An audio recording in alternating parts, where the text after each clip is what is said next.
On the 17th of October 2017, in Houston, Texas, USA, a stolen Dodge Challenger Hellcat sped onto I-10 near the Ring Road.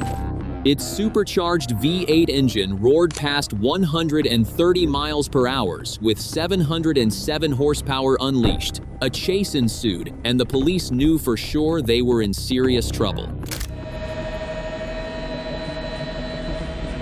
You see him right there? They're ahead of him, coming up to I-10 here. The Hellcat sped eastbound on I-10, accelerating to 150 miles per hour. It was going so fast that even police helicopters had difficulty tracking it, something almost unprecedented in Houston chases. The speed limit here. This is just outside the Beltway on eastbound now, and probably about 100 miles an hour or so, if not faster. Yeah, Don, that police car are in is pursuit. moving so fast in feedback, so I'm turning it down. But Don, that vehicle is clearly going at least 110 miles an hour. And pursuit of this, and they lost him for a while because he got so far out in front of them, but the tracker helped them pinpoint, and so they narrowed their focus down in this chase, clearly using the feeder now to side over there on the emergency shoulder. These cars are out here at the San Jacinto River, heading eastbound on I-10 at a high rate of speed.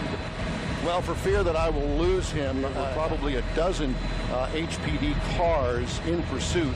At one point, they got ahead of him because he had made a U-turn, so he passed them. And I do know that there are sheriff's deputies in this as well as the HPD chopper, at least one of them with this chase heading eastbound on I-10. How fast are you, Don? Our current speed is about 100, kind of keeping up with him. Where that is. Any state troopers, do you see any around, Don? Because clearly they're going to have to take control or at least get on this as well because of boundaries, isn't he? Yes, and I have not seen any troopers yet. Look at him go. Look at him weaving. Wow. He did pass a unmarked police vehicle that had its lights on to go. Okay. I'm not exactly sure what they plan to an end. Sooner or later, he's going to have to get off the freeway, I assume. You mentioned that there is a police helicopter following him. Have you been able to see any of the officers in his way? Because he was so far out in front. Wow, he just sideswiped. Don, we asked you a moment ago. You said you thought you were going about 100. As well, but thank goodness we've got the doubler on our camera here, so we can take a picture of him from quite a distance. Maybe he's not right on top of him. The pilot, he has this incredible, can go all the way into that vehicle that it makes it appear that we're right on top, but this guy. And to continue our conversation about our speed, I just checked with Mike Silman, who's at the controls of our Sky Eye helicopter here. We're currently doing, he is losing us. Yeah. We're at the maximum speed level. We're going to try to keep with him as long as we can. But obviously he still continues to pull ahead. In just 40 minutes, the Hellcat led police on a chase across 2 districts, running out of gas. However, instead of finding a gas station and continuing the pursuit, the suspect abandoned the car on the side of the road and fled into a grassy field.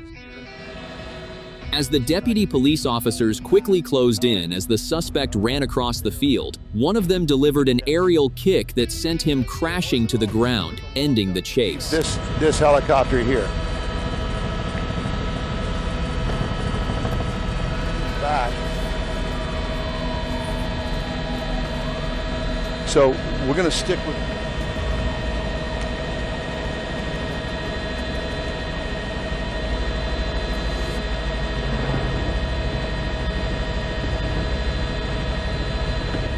And I'm glad to report it looks like he does not have a weapon on him.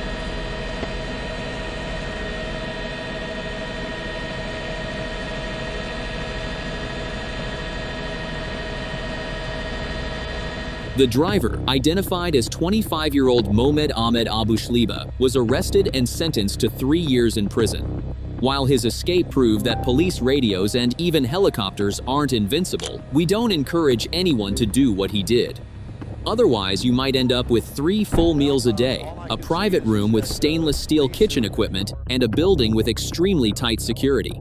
This is perhaps the right time to mention that the Dodge Challenger Hellcat has a valet mode that reduces the power of its 6.2-liter supercharged V8 engine to 300 horsepower. After this, it becomes clear that Hellcat sales will undoubtedly skyrocket. What do you think? Let us know in the comments. I'm eagerly awaiting your opinion. For a while, because he got so far out in front of them, but the track...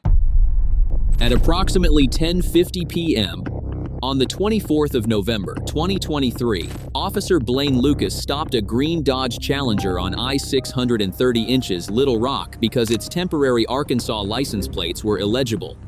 As the officer approached, the driver floored the accelerator, causing the car to lose traction and skid sideways in a small drift before surging to nearly 145 miles per hour.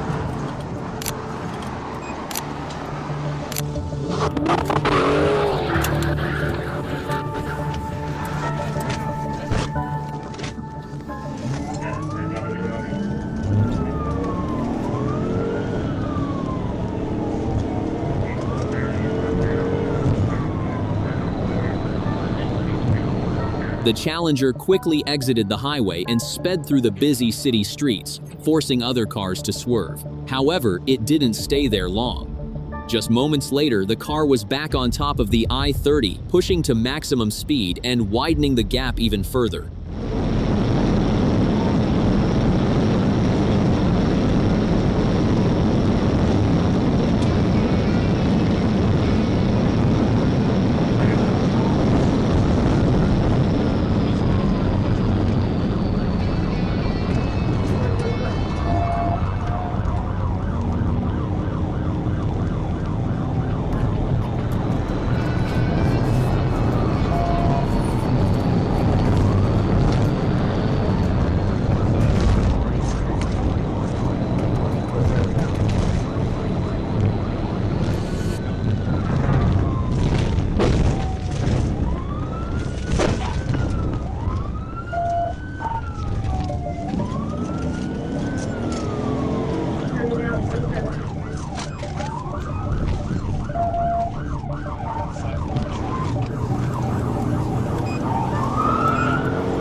Navigating a sharp turn, the Challenger driver handled it smoothly at 120 miles per hour, but the officer, driving his over 5,000-pound vehicle at 100 miles per hour, wasn't so lucky.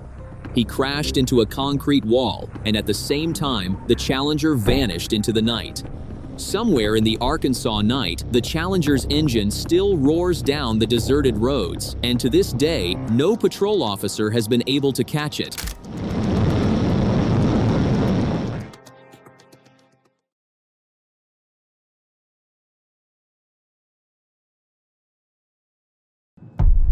In Little Rock, Arkansas, a Corvette C6 successfully turned the night into a nightmare for patrol officers. After weaving through 3 patrol cars, another officer closed in on the target as the chase accelerated to full speed, reaching 140 miles per hour.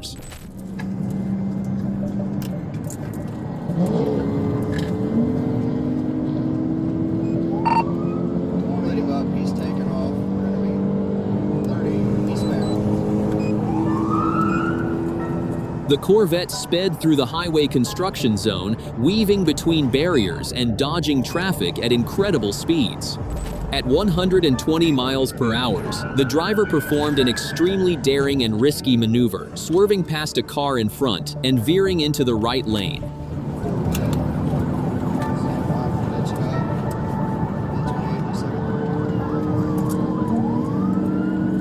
What are your charges? Right now, just speeding.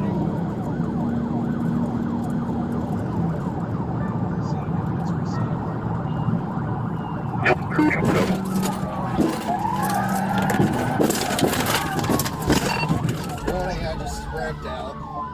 30 eastbound, 114. Taken completely by surprise, the officer had no time to react. He crashed into the guardrails and slammed into the car of an innocent couple. Meanwhile, the Corvette vanished into the night. A chase that yielded no results for the Arkansas State Police.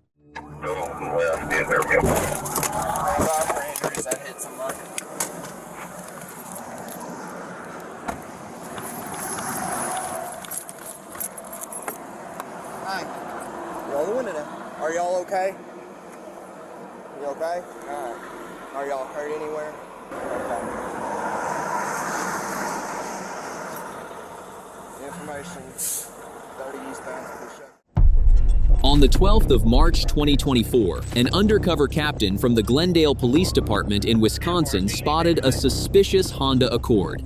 With his keen police instincts, he quickly checked the license plate and confirmed the Honda Accord had been recently stolen, immediately calling for backup. Shortly afterward, another officer on patrol arrived, and another officer spotted the vehicle and attempted to pull over for inspection. Unfortunately, the suspect and the stolen car rarely pulled over to the side of the road. Light medium traffic. He's signaling to get in the left lane. Right behind you. We're approaching Brown Deer. He's speeding now at 57. He's taking off now in pursuit.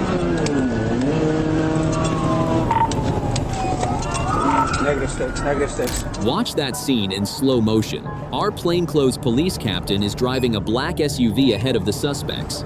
He attempts to corner them and throw a strip of spikes from the window, but that's easier said than done. The spikes miss their target, and the suspects get away temporarily. Negative, getting off at Brown Deer. Coming up to medium traffic. Red light coming up to Brown Deer. Leaving I-43 at the Brown Deer exit, despite the car being on the ring road, the driver recklessly accelerated, attempting to escape through the dust and smoke. Facing the traffic ahead, the driver made an incredibly daring decision, a sudden swerve, plunging into the construction area, resulting in a violent crash that knocked down a traffic light pole and plunged into a nearby ditch. This ended the four-wheel drive escape attempt. I don't know if he's going to be able to get out. He's got a flat front tire. We're in the construction zone, and it looks like he's going to have to drive potentially off a bridge or ledge here. Down a big ledge, he's going to be stuck. A flat front tire. We're in the construction where we're at, and it looks like he's going to have to drive potentially off a bridge or ledge here. Linda, please stop running! Stop running! Get on the ground! Get on the f***ing ground! Get on the ground! Towards the freeway. Do not move! Towards the freeway. 50's changing and getting back to... Stop f***ing running! Get on the ground! F***ing ground! Put your hands behind your back! Freeway. Next to you, got him. What's your problem? Do not move! White male running back towards the freeway.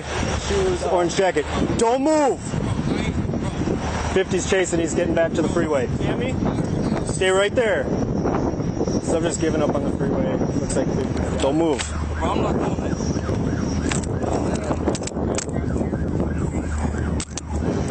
You got any knives with anything sharp on you? Yeah, where? Which pocket? Left pocket? No, stay on the ground from you. No knives, no needles. I'm sorry, no knives and no firearms. The driver was arrested and identified as Javier, who admitted to carrying a syringe, which police found during a search. Meanwhile, the passenger was identified as Marcus, who was on probation. Fortunately for him, officers did not intend to prosecute him as he was merely a passenger, according to the dispatcher. The vehicle was confirmed to be stolen, and officers later found the paraphernalia inside. Ultimately, Javier was convicted of fleeing and recklessly endangering public safety.